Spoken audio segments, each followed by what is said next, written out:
Em uma das minhas memórias mais antigas, eu, por volta dos 5 anos de idade, me escondo muito envergonhada atrás da minha mãe. Na realidade, eu quase entrei debaixo de sua saia. E tudo isso porque na escola perguntaram o nome do meu pai no momento da matrícula. A resposta era simples, mas aterradora. Na minha certidão de nascimento não havia nada no local onde deveria constar o nome do meu genitor.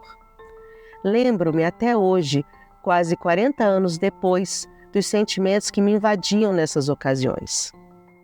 Vergonha, medo, inadequação, tristeza. Eu queria mesmo que um buraco se abrisse e eu pudesse desaparecer, fugir.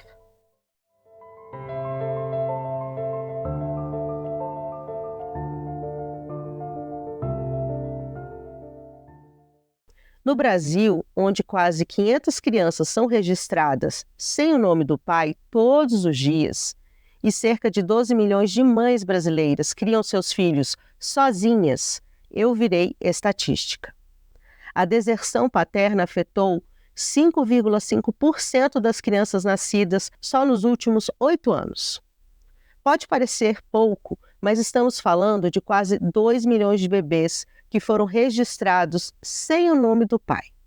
Os dados são do IBGE, o Instituto Brasileiro de Geografia e Estatística, e do Portal da Transparência da ARPEM Brasil, Associação Nacional dos Registradores de Pessoas Naturais. O quadro piora se lembrarmos que a taxa de nascimento no Brasil caiu 3,5%, enquanto cresceu 5% o número de crianças registradas apenas pelas mães. Só em 2023, dos 2,5 milhões de nascidos no país, o menor número desde 1977, 172 mil deles não receberam reconhecimento paterno.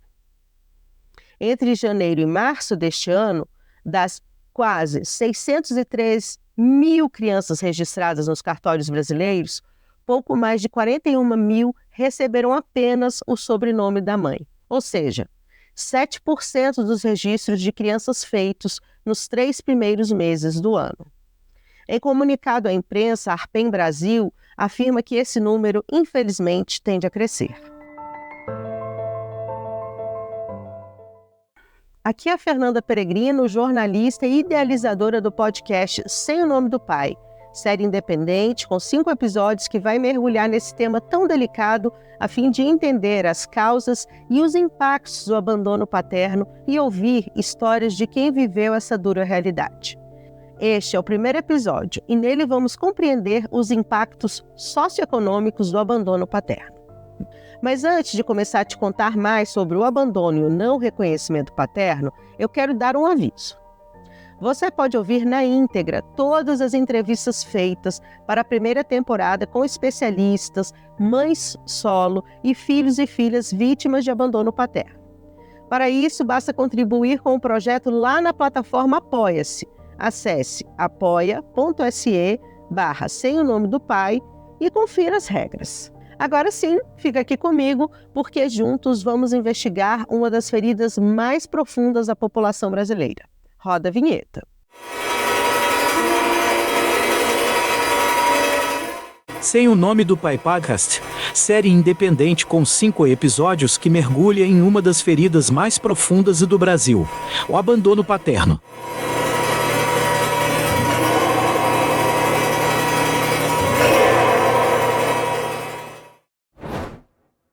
Para mim, assusta ainda mais quando eu vejo que das famílias com filho, 33%, né, quase 33%, 30% das famílias com filho no Brasil são de mulheres solteiras, mãe solo. E esse número, quando é o homem, o cuidador, vai para 6%. Então, pais solteiros, né, pai solo, 6%. Mãe solo, 30% das famílias com filho, né?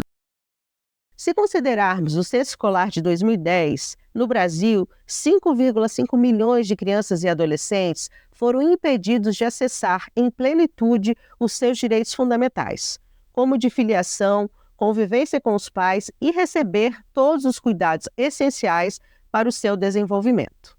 conforme explica a advogada mineira Letícia Campos, especialista no direito da mulher. A questão da filiação é um direito, né? É um direito de toda criança e adolescente ter o reconhecimento de paternidade e de maternidade. E a legislação, ela prevê que os pais, eles têm obrigação de sustento, obrigação de cuidado. Então, é um direito da criança que o pai conviva, né? A convivência, ela não é só um direito do pai.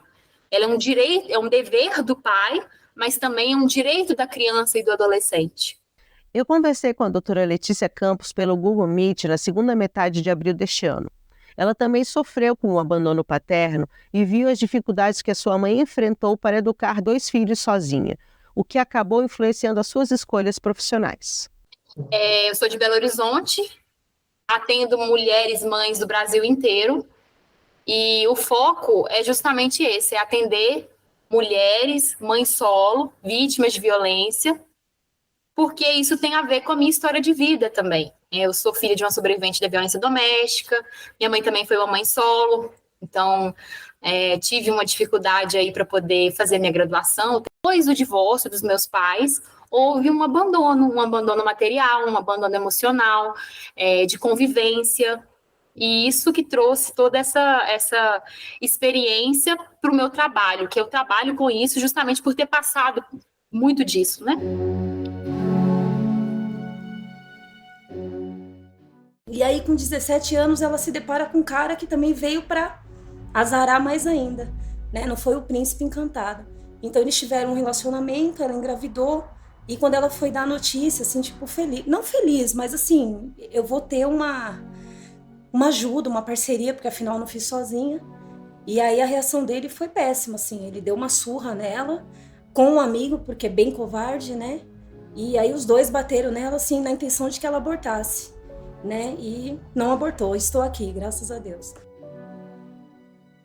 Em uma sociedade patriarcal, na qual, em pleno século XXI, uma parcela da população ainda defende a submissão e obediência da mulher perante os homens, a figura paterna ainda é fundamental na vida de qualquer indivíduo.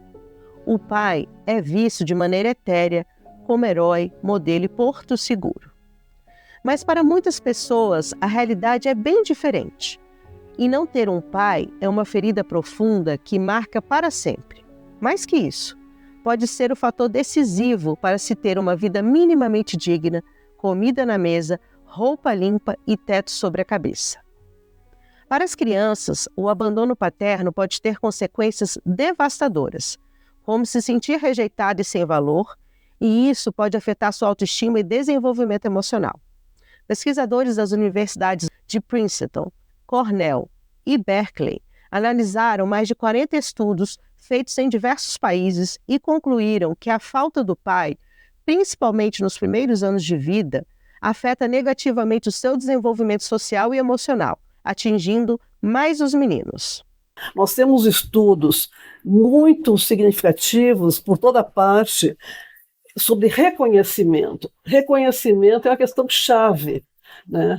Nós temos um psicanalista maravilhoso, inglês, Winnicott, e ele deduz a nossa existência do reconhecimento e o pensamento também, né?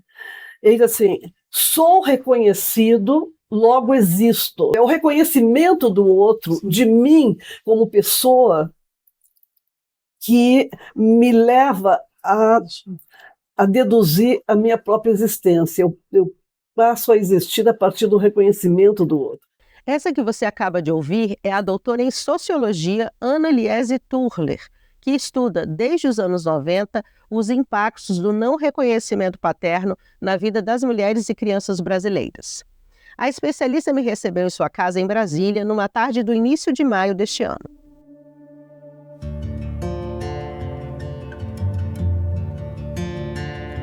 Existia uma pessoa na minha vida, né, que ele, como eu falo, foi um cara que me adotou, uma pessoa assim que no dia dos meus 15, quando eu fiz 15 anos, ele me deu um presente, falou: parabéns pra você, gente, se precisar comigo, pode contar com a minha pessoa. Eu olhei pra aquele cara e falei: uau, mano. O cara falou que o dia que eu precisar dele, eu posso contar com ele. Eu falei: meu, demorou. E ele, nesse dia ele me deu um presente, ele me deu 3 papelotes de cocaína e falou: parabéns, mano. Eu olhei e falei, que é isso? Que ele falou, seu presente de aniversário, feliz aniversário. Da onde eu comecei a usar droga? Esse cara, como eu falo, né, foi um pai que me adotou no mundo, entendeu? Que me mostrou um caminho. Ele me mostrou um caminho ruim, né? Um caminho onde me levou para as drogas, onde me levou a roubar, onde me levou a traficar. E esse cara me ensinava tudo, que ele sempre é um cara que estava do meu lado, sempre estava próximo, sabe onde que eu ia fazer coisa, ele estava, né, sempre bem perto de mim. Então assim, era uma pessoa que eu contava com ele para tudo, né? E ele me adotou, ele me mostrou várias coisas assim, que eu, no nosso ver hoje não era bom, entendeu? Mas eu me espelhei naquele cara, eu queria ser igual a ele, né? Tipo, todo momento que eu precisava, ele tava lá, entendeu? No dia que tive uma overdose, ele tava lá, né? Nos momentos difíceis ali que eu passei ali, nas minhas coisas, quando eu tinha dinheiro, ele tava lá pra me ajudar, pra me direcionar. Então esse foi uma pessoa que eu me espelhei até os meus 23 anos.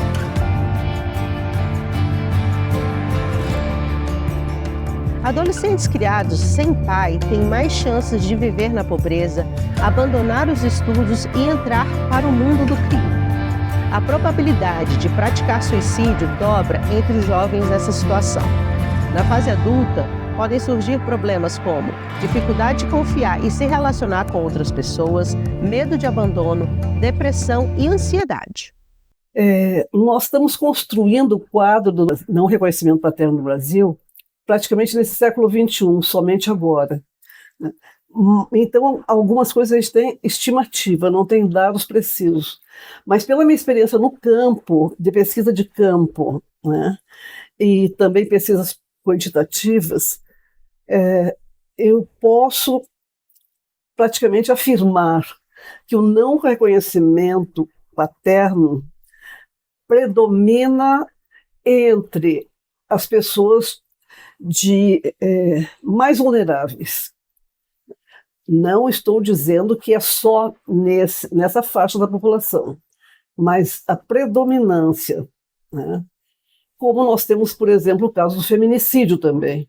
Nós hoje já sabemos que de cada 3 feminicídios, tanto aqui no DF quanto no Brasil, 2 são de mulheres pretas, periféricas, pobres.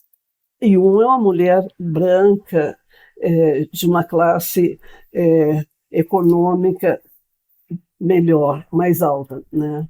E eu vejo também que o não reconhecimento paterno é assim. Ele, infelizmente, eu posso dizer até uma palavra mais pesada, que é desgraçadamente, ele atinge as mulheres e as crianças mais frágeis socialmente, economicamente, em termos de cidadania.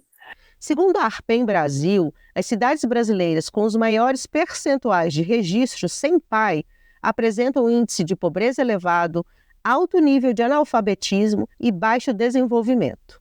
Um exemplo é o município de Senador Alexandre Costa, no Maranhão, que em 2022 tinha mais de 23% de registros apenas no nome da mãe e apresentava 34,2% de analfabetismo, de acordo com o censo de 2010.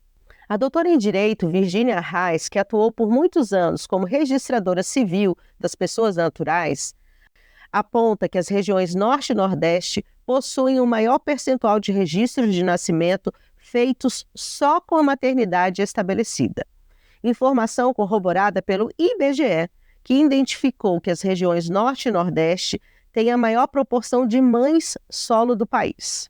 A região Norte é a região com maior percentual de registro de nascimento feito só com a maternidade estabelecida, e a região Sul é a região com menos percentual de registros feitos sem o pai.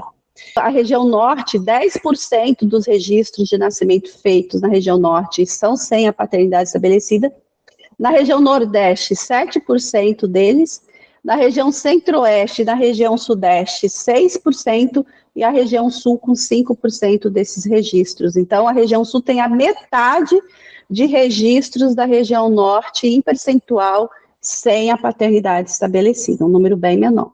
Para compreender o quanto o não reconhecimento paterno impacta a região Norte, é preciso considerar a ocupação populacional das regiões e estados brasileiros. De acordo com o Censo Demográfico de 2022, também realizada pelo IBGE, apenas 8,5% dos brasileiros vivem na região norte. Roraima, Amapá e Acre são as unidades federativas com menos residentes e as únicas a não ultrapassarem a marca de 1 milhão de moradores.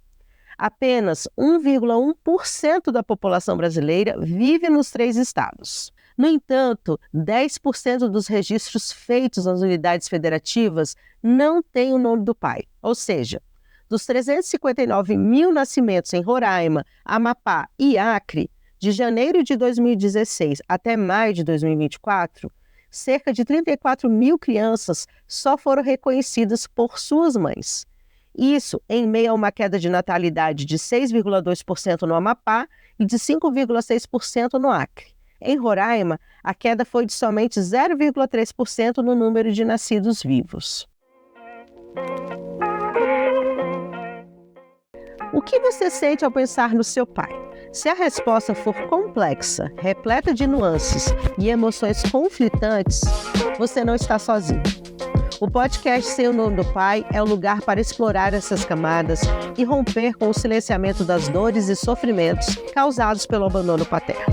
Não perca nenhum episódio da primeira temporada. Inscreva-se agora no nosso canal no YouTube ou na sua plataforma de áudio favorita. Você também pode nos seguir no Instagram e no TikTok. O nosso @ é o Sem o Nome do Pai. Não deixe de curtir, comentar e compartilhar os episódios. O seu apoio é fundamental para o sucesso do podcast Sem o Nome do Pai.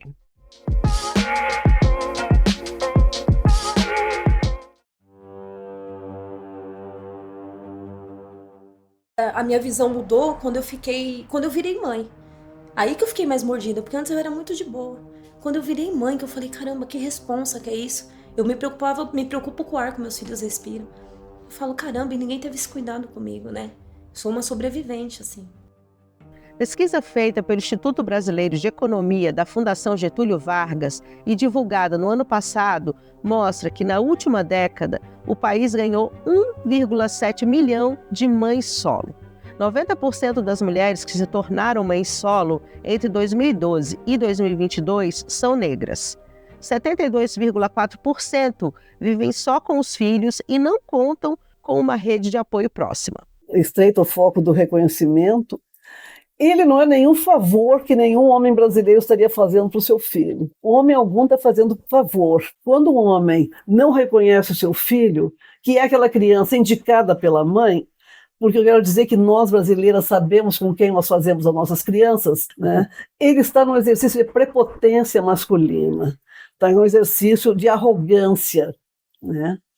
E com as mulheres negras, mais ainda, um exercício de covardia. A falta do pai sobrecarrega a mãe em vários aspectos. Pesquisa do Datafolha, também divulgada no ano passado, aponta que entre as mães solo, 8% estão desempregadas e 44% sobrevivem com até R$ 1.212 por mês. Já o estudo da FGV mostra que as mães solo têm rendimento 39% inferior ao dos homens casados com filhos e 20% menor do que as mulheres casadas com filhos. Quando o assunto é acesso à educação, entre aquelas com filhos de até 17 anos, só 17% completaram o ensino superior. A probabilidade de uma mulher sem filho completar o ensino superior é 112% maior do que entre as mães de crianças pequenas. A informação também é do Datafolha. Porque essa mãe preta, né, quando anuncia sua gravidez, muitas delas, esse pai, né, que a justiça misoginamente insiste em chamar de suposto pai, não é suposto pai, é o pai indicado pela mãe, dá licença. É o pai indicado pela mãe. Só porque a palavra da mãe é desvalorizada, ele permanece há mais de século como suposto pai. Né? Enfim, então esse pai, esse homem em geral é um homem negro, algumas vezes é um homem branco, mas eu acho mais grave ainda quando é um homem negro, ele dá as costas para sua companheira, também negra, e deixa a ela e a sua criança, que é a descendência desse homem negro, uma situação ainda mais frágil. Porque se aquela mulher negra tinha que antes correr atrás da sua sobrevivência, agora ela tem que correr dupla, triplamente atrás da sobrevivência dela e daquela criança. E a gente sabe quanto uma criança precisa de atenção e de suportes que implicam em recursos materiais também. Então, essa mulher negra abandonada, grávida, ou já tendo superado a gravidez, já tendo completado a sua gestação e parido e já está com a sua criança nos braços, ela abandonar é um ato de covardia. E um homem negro que deveria valorizar sua descendência, da parte dele, é um ato de covardia. Você ouviu a socióloga Ana Liese Turler. Quando eu for pai, mano, eu quero ser o melhor pai do mundo, porque eu tenho um histórico que é o seguinte: o meu avô abandonou meu pai e meu pai me abandonou, mano. Então se pá é um bagulho que ele já aprendeu, tá ligado? Então, tipo assim, eu tenho a obrigação de ser 3 vezes o melhor pai do mundo, tá ligado? Eu tenho que pôr um fim nessa droga, desse bagulho de um abandona o outro, tá ligado? E mesmo quando os homens reconhecem legalmente seus filhos, muitos não se sentem responsáveis financeiros por eles. Nos últimos 5 anos, 9,2 mil pais foram presos no Distrito Federal por não pagar pensão alimentícia aos seus filhos, segundo o TJDFT, o Tribunal de Justiça do Distrito Federal e Territórios. Apesar de não ser propriamente crime, a lei prevê que os pais sejam detidos quando há uma dívida voluntária de pelo menos 3 meses. Para a advogada mineira Letícia Campos, o abandono paterno é uma forma de violência contra a mulher, pois as mães são obrigadas a arcar integralmente com as despesas de seus filhos e filhas. E isso também acaba refletindo na mãe, porque quando a mãe tem, né, um filho com um pai que não participa do sustento, ela sofre violência patrimonial, porque ela tem que tirar do bolso dela a parte que caberia ao outro. Ela também sofre outros tipos de violência quando ela cuida sozinha, porque isso limita ela profissionalmente, isso limita as capacidades dela de fazer uma pós-graduação, de se aperfeiçoar no seu trabalho, de ter lazer, tempo de lazer, né? Porque a mãe solo, ela fica extremamente sobrecarregada. Então, hoje, lutar por uma paternidade responsável, por uma paternidade presente, é também lutar pelos direitos das mulheres. Porque toda vez que um homem deixa de participar dos cuidados do filho, não é só o filho que está prejudicado nessa relação. E aí a gente vai falar de outros problemas psicológicos que essa criança, esse adolescente, ele cresce, né, com esse abandono, com essa ausência, mas também impacta na vida dessa mulher.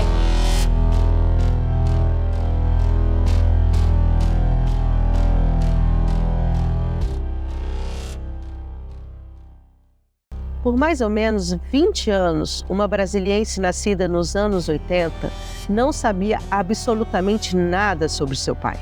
Como ela mesma me disse, isso era um grande tabu na sua casa. Por muitos anos eu não tinha o que contar porque eu não sabia. Sempre foi assim, um tabu na minha família. O maior mistério do universo é de quem é meu pai. Porque minha mãe nunca falou. Quando eu era criança, pequenininha, 3, 4 anos, a gente começa a perguntar, as outras pessoas perguntam, ela falava, quando você ficar maior eu te falo, muda o assunto, e ficava um clima pesadíssimo, uma coisa assim que é muito claro que para ela sempre foi muito difícil. E nos anos 80, ser filha de mãe solo tinha mais estigma do que hoje. De uma família financeiramente estável, as questões materiais não foram um problema. Apesar de a ausência paterna ter acarretado, de certa maneira, a ausência materna, com sua mãe tendo que trabalhar mais horas e pouco tempo para acompanhar a filha.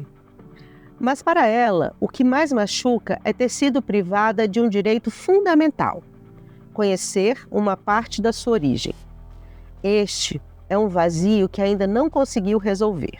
Porque tem uma certa revolta, né? Como é que você faz uma criança e joga no mundo e não quer saber se existe, se tá doente, se simplesmente não quer saber de uma criança, uma pessoa que você fez. Uma outra coisa que também eu venho pensando é porque, assim, claro, tem ele, mas e o restante da família dele, que também é minha família? Eu não sei se eu tenho irmãos, não sei se eu tenho sobrinhos, avós, tios, né? Gene para alguma doença. A brasiliense me recebeu em sua casa numa tarde de março e conversou comigo na condição de anonimato. Não por vergonha de sua história, mas porque ela e seus advogados estudam a melhor forma de reaver judicialmente aquilo que seu genitor lhe tomou. Ela é uma mulher muito bem-sucedida profissional e academicamente, além de ter vários talentos artísticos. Daria orgulho para qualquer pai, mas o dela não quis saber da sua existência. Aí eu lembro que eu estava no final da faculdade, um colega meu já tinha me ensinado um pouco de francês, um outro, vai ter um curso de verão de francês, vamos fazer, não sei o quê. Uai, legal, vamos, né? Aí que eu falei com a minha mãe, acho que eu tô querendo estudar francês agora, não sei o que ela. Nossa, seu pai deu aula na Sorbonne. Essa era uma das poucas informações que a brasiliense tinha sobre o seu pai. Eventualmente, foi descobrindo o nome, cidade, profissão e até a trajetória acadêmica de seu genitor. Com poucos dados, passou alguns anos tentando rastreá-lo na internet. Ela me contou que não foi fácil. Parecia mesmo que ele se escondia deliberadamente.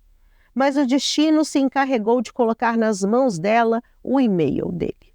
Foi quando eu consegui um e-mail dele. Eu liguei na universidade, que eu sabia que ele dava aula, pedi um contato e tal, consegui um e-mail. O e-mail eram as iniciais dele e, na época, devia ser 2012, 13, tinha um número que provavelmente era o ano que ele nasceu. E aí, se fosse o ano mesmo, ele estaria com 70 anos na época.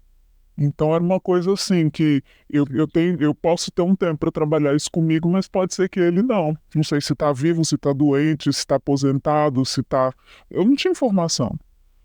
Mas aí na época eu mandei um e-mail, mandei umas 3 vezes ao longo de alguns meses, querendo um contato, querendo informação, e nunca tive resposta. É um Gmail. Ou a pessoa parou de usar, ou adoeceu, ou morreu, a gente não tem como saber. O assunto ficou relativamente esquecido até a pandemia, quando fez um teste genético de ancestralidade, que identificou uma origem genealógica que não poderia ser da família materna.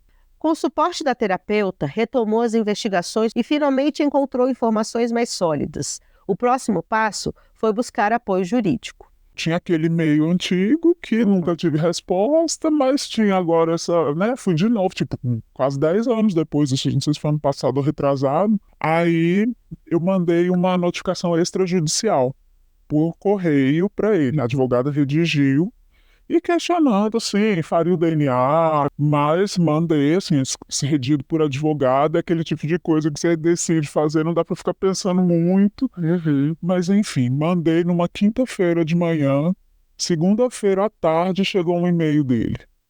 E era, 2 linhas, essa sua demanda vai acabar com a minha vida, eu tô com 79 anos, nossa, vai ser muito prejudicial. Depois eu respondo mais e tal, ele ficou super mobilizado. Naquele momento, eu não tenho que responder, não sou eu que devo nada. Né? Assim, na verdade, ele tá numa postura de estar me cobrando uma coisa que não vai me cobrar o quê? Não, assim, não sou eu que devo a ele me deve. 40 anos depois, esse homem segue preocupado exclusivamente com a vida que construiu negligenciando a própria filha. Egoísta, pediu para que ela não entrasse com a ação de reconhecimento de paternidade. A justificativa era de que sua vida seria destruída. Ele nunca negou a paternidade nesse meio, assim, e deu a entender que foi meio que um acordo dele com a minha mãe, assim, que minha mãe provavelmente, eu vou assumir, não preciso de nada seu, e nunca pediu nada para ele. E que ele teria problemas agora de enfrentar um processo judicial, coitadinho, 80 anos, né? E eu assim, sim, e teve 40 para assumir as responsabilidades pelos próprios atos. E agora, por exemplo, o e-mail que ele mandou,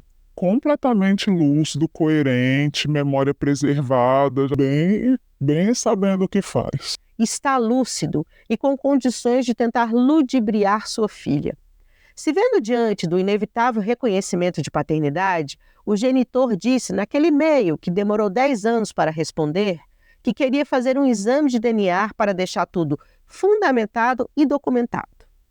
Mandou os dados de um laboratório em outro estado, onde ele já havia feito a coleta de seu material genético, e a filha deveria se dirigir. Chegou a mandar aquele código de retirada de resultados de exame. A filha pegou um avião e foi até lá, mas foi surpreendida com um pequeno detalhe que seu pai lhe omitiu. O exame era aquele de investigação genealógica, por meio do qual ele poderia descobrir sua origem ancestral. Esses laboratórios mantêm plataformas onde as pessoas que fizeram o exame genealógico podem buscar parentes. Mas para isso é preciso que liberem compartilhamento de informações. É claro que o genitor não deu a autorização e, com isso, mesmo ela tendo feito tal exame, não foi possível comparar os materiais genéticos. Dessa história, cabe contar ainda que este homem só concebia qualquer tentativa de aproximação por interesse financeiro. Acontece que nessa história é ela, a filha, quem tem a perder, e não pela primeira vez. Porque a minha ideia era fazer uma aproximação de conhecer mesmo. Ele fechou a porta para isso. Aí, se ele me reconhece em vida, se eu morrer antes dele, ele passa a ser meu herdeiro obrigatório. Sim. E aí é uma preocupação que eu tenho, que eu falo, gente, aí é muito injusto.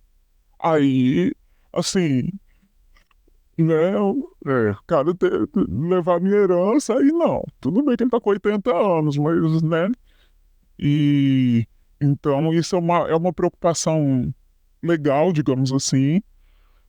Mas se, por exemplo, se eu espero ele morrer para tentar entrar em contato com outras pessoas da família, a recepção provavelmente vai ser muito pior, porque possivelmente ele quer manter uma imagem perante a família e que, né, quer me esconder por um motivo. Mas ao mesmo tempo eu acho que é meu direito saber quem eles são e é direito deles também saber de mim. Sim. Eu fiz uma busca na internet pelos nomes que eu tinha, não acho as coisas. Quer dizer, assim, é uma pessoa que deu aula na França nos anos, sei lá, antes dos anos 80, trabalhando com computação. Ele deve ter inventado a internet. A Brasiliense segue estudando os caminhos que vai seguir e me conta os motivos da demora para tomar uma decisão. Várias vezes eu já pensei em responder esse e-mail, mas é dolorido, porque é uma história de rejeição, de abandono. E assim, até em terapia a gente trabalha muito que assim, a questão não é a rejeição à minha pessoa, não é que ele me conheceu e rejeitou. Ele rejeitou a ideia de existir uma filha, independente de quem seja. Sim. Né? Assim, a rejeição ali não é, digamos assim, pessoal, apesar de ser. E aí agora, depois de adulto que eu tentei essa aproximação, essa rejeição aconteceu de novo. Então é uma coisa que eu tenho maior dificuldade. E eu ainda fico muito numa postura de proteger minha mãe, porque eu podia trazer ela para isso, né? E tentar um enfrentamento. E eu tenho resistido, eu não estou querendo trazer ela para isso. Eu acho que agora é uma questão minha e por enquanto é isso.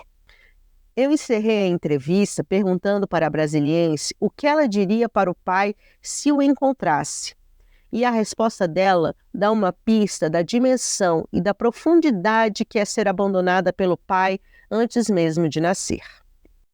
Eu não sei se eu daria conta de falar. Eu acho que é uma coisa que eu ainda estou trabalhando, assim, para entender e para processar.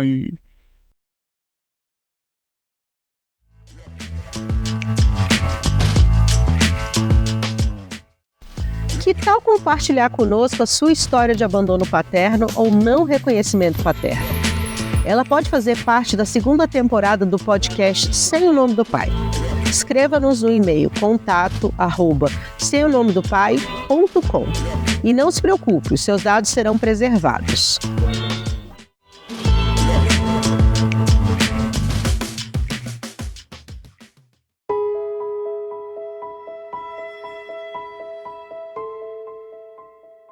Mas o que leva um pai a abandonar seus filhos? dificuldades financeiras, problemas psicológicos, imaturidade, falta de amor e responsabilidade? No segundo episódio do podcast Sem o Nome do Pai, vamos ouvir especialistas e entender melhor as causas e os impactos emocionais do abandono paterno. O programa está imperdível. Esse episódio foi idealizado, produzido, apurado, escrito e editado por mim, Fernanda Peregrino. Contou com relatos de mães solos, filhos vítimas de abandono paterno retirados do podcast MHM, Podpah e dos documentários Eu Te Esperei, de Edgar Nascimento, e Todos Nós 5 Milhões, da produtora Filmes do Baile e do diretor Alexandre Mortágua. Tudo pode ser assistido no YouTube. As trilhas são do Free Music Archive.